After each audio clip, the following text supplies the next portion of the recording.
दोस्तों, भूमध्य सागर की लहरों में इन दिनों सिर्फ पानी ही नहीं बह रहा, बल्कि वहां एक ऐसी आंधी उड़ चुकी है जिसने पूरी दुनिया के सामरिक हलकों में तूफान खड़ा कर दिया है। भारत और तुर्की, दो ऐसे देश जो सामान्य हालत में आमने सामने कम ही आते हैं, अब सीधे टकराव की कगार पर खड़े नजर आ रहे हैं। बीते कुछ दिनों से दोनों देशों के बीच तनाव धीरे धीरे बढ़ रहा था, लेकिन किसी को भी अंदाजा नहीं था कि यह तनाव इतनी तेजी से विस्फोटक रूप ले लेगा। अब हालात इस मुकाम पर पहुंच चुके हैं कि हर एक मिनट, हर एक सेकंड दोनों देशों को भविष्य तय कर सकता है। और दरअसल यह पूरा विवाद तब शुरू हुआ जब भारत का अत्याधुनिक युद्धपोत आईएस त्रिकंद भूमध्य सागर में एक बहुराष्ट्रीय समुद्री अभ्यास में हिस्सा लेने के लिए पहुंचा था।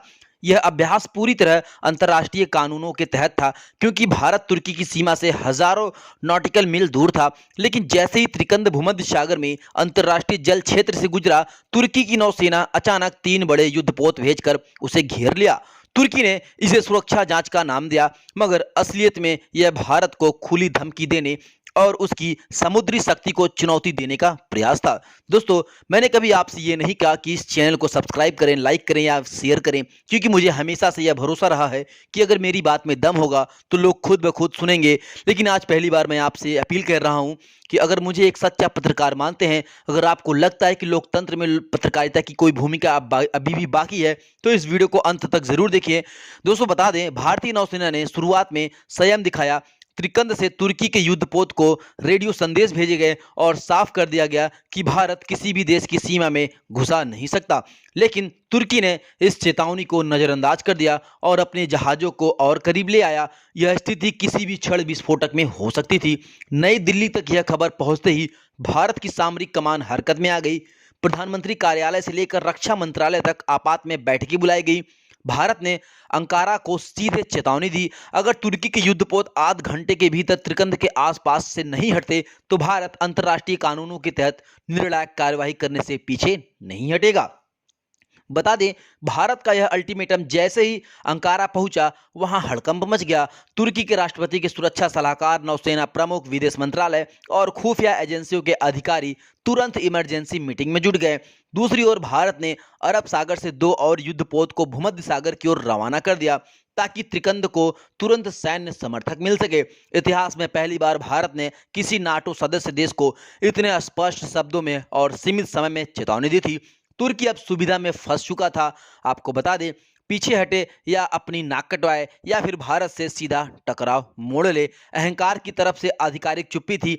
लेकिन आपको बता दें, उपग्रह तस्वीरों और अंतर्राष्ट्रीय ट्रैकिंग सिस्टम ने साफ कर दिया कि तुर्की अपने जहाजों की पोजीशन और मजबूत कर रहा है। भारत ने भी कोई ढिलाई नहीं की। खबरें हैं कि भारत ने साइबर वॉरफेयर यूनिट्स को भी एक्टिव कर दिया है, ताकि तुर्की की नौसेना की कम्युनिकेशन का इंटरसेप्ट या ब्लॉक किया जा सके। हालात तब और गंभीर हो गए जब भारत ने संयुक्त राष्ट्र सुरक्षा परिषद को इस पूरे मामले की जानकारी दी और इसे अंतर्राष्ट्रीय समुद्री कानूनों का घोर उल्लंघन बताया। भारत ने साफ कर दिया है कि अगर तुर्की पीछे नहीं हटता तो भारत आत्मरक्षा के अधिकार का इस्तेमाल करेगा। इस खबर से वॉशिंगटन, पेरिस और मॉस्को तक की गलियां खलबली मच गई। दुनिया जानती थी कि अगर भारत और तुर्की के बीच युद्ध जैसी स्थिति बनी तो पूरा भूमध्य सागर एक नए भू राजनीतिक संकट में फंस जाएगा। भारत ने इस बार बिल्कुल नया रुख अपनाया। ना कोई समझौता, ना कोई सुझाव, सिर्फ और सिर्फ कड़ा एक्शन।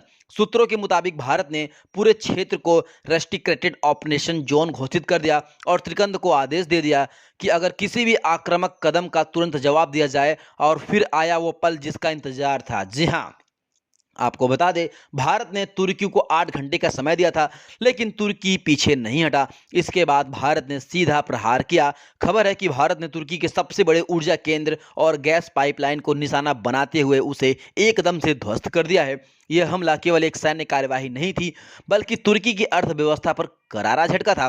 किसी भी देश को कमजोर करने का सबसे बड़ा तरीका है उसकी ऊर्जा सप्लाई काट देना, और भारत ने यही किया। तुर्की अब न केवल सामरिक बल्कि आर्थिक मोर्चे पर भी हिल गया है। दूसरी तरफ भारतीय नौसेना ने भूमध्य सागर, रेड सी और ब्लैक सी तक अपनी पहुंच बना ली है।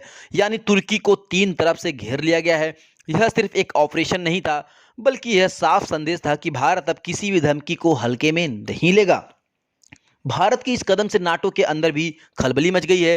तुर्की की स्थिति कमजोर होती देख बता दें कि बाकी नाटो देशों भी चुप्पी साधे हुए हैं। वही अंतर्राष्ट्रीय मीडिया इस खबर को तोड़ने की कोशिश कर रही है। दूसरी तरफ आपको बता दें, यह चित्र आप देखिए, खुले स्रोतों की जानकारी दुनिया के सामने ला रही है। तुर्की अब दुविधा में है, अगर पीछे हटे तो उसकी साख खत्म, अगर युद्ध करे तो भारत की आधुनिक नौसैनिक तकनीकी जहाज़ों को उसको पंगु बना सकती है। भारत के पास ऐसी तकनीक मौजूद है जिससे बिना गोली चलाए ही दुश्मन के जहाज ऑपरेशनल रूप से निष्क्रिय किए जा सकते हैं। यह पूरा घटनाक्रम ऐसे समय में हुआ जब भारत अपनी समुद्री ताकत को लगातार विस्तार दे रहा है। आपको बता दें, एक्ट ईस्ट और वेस्ट ईस्ट पॉलिसी के तहत भारत दुनिया के हर रणनीतिक समुद्री क्षेत्र में अपनी मौजूदगी दर्ज करा रहा है और यही वजह है कि भारत की उपस्थिति भूमध्य सागर में भी अब पहले से कहीं ज्यादा मजबूत हो चुकी है। लेकिन तुर्की का आक्रामक रवैया कोई अचानक उठाया गया कदम नहीं था। पिछले कुछ सालों में तुर्की ने कई बार कश्मीर के मुद्दे पर पाकिस्तान का साथ देकर भारत का विरोध किया। संयुक्त राष्ट्र लेकर इस्लामिक देशों की बैठकों तक तुर्की लगातार भारत के खिलाफ बोलता रहा है और यही कारण है कि भारत ने इस बार उसे सख्त सबक सिखाने में देर नहीं लगाई। दोस्तों, अब सवाल यह है कि आने वाले वक्त में हालात किस दिशा में जाएंगे। क्या तुर्की भारत से सीधा युद्ध मोड़ लेगा या फिर पीछे हटकर अपमान झेलेगा? दुनिया की नजरें उस टिक टिक करती घड़ी पर टिकी है जो भारत के अल्टीमेटम के बाद में चल रही है। भारत का यह एक्शन केवल तुर्की को नहीं बल्कि पूरी दुनिया को साफ संदेश है कि भारत अब किसी भी स्तर पर दबाव या धमकी नहीं झुकेगा। जो देश भारत की संप्रभुता को चुनौती देगा उसे एक करारा जवाब मिलेगा। तो दोस्तों, अब सवाल सिर्फ इतना है कि भारत और तुर्की की नौसेनाओं का अगला कदम क्या होगा। बल्कि यह सवाल यह है कि क्या दुनिया एक नए भू राजनीतिक की मोड़ की ओर बढ़ रही है। भारत ने पहली बार इतने साफ और सख्त शब्दों में न केवल तुर्की बल्कि पूरी दुनिया को संदेश दिया है कि अब किसी भी कीमत पर अपनी संप्रभुता, अपनी ताकत और अपने हितों के साथ भारत समझौता कभी नहीं करेगा। और भारत ने यह आज साबित कर दिया है कि अगर कोई उसके रास्ते में खड़ा होगा तो वह केवल चेतावनी नहीं देगा बल्कि निर्णायक प्रहार भी करेगा। तुर्की के लिए यह मुठभेड़ महज एक नौ सैनिक विवाद नहीं है बल्कि उसके सामरिक अहंकार और नीतियों पर गहरा सवाल है। और भारत के लिए यह केवल भूमध्य सागर का मामला नहीं बल्कि उसकी बढ़ती वैश्विक ताकत और बदलती मानसिकता का सबूत है।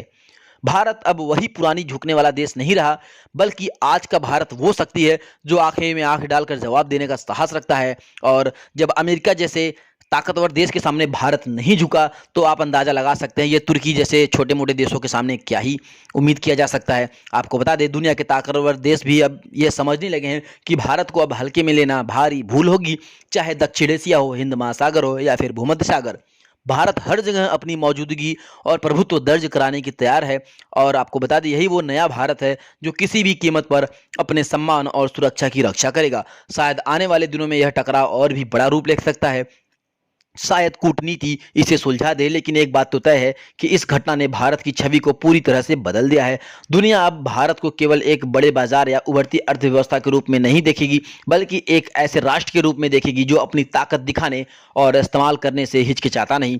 तो दर्शकों, अब आपके लिए सवाल यह है कि क्या तुर्की इस चेतावनी से सबक लेगा और पीछे हटेगा या फिर दुनिया को एक नए महासागरीय युद्ध की गवाह बनेगी। एक बात तो साफ है दोस्तों कि भारत अब कभी भी झुकेगा नहीं, चाहे वो कोई भी देश हो, चाहे पाकिस्तान, तुर्की, अमेरिका, कोई भी देश हो, चाहे सऊदी अरब हो।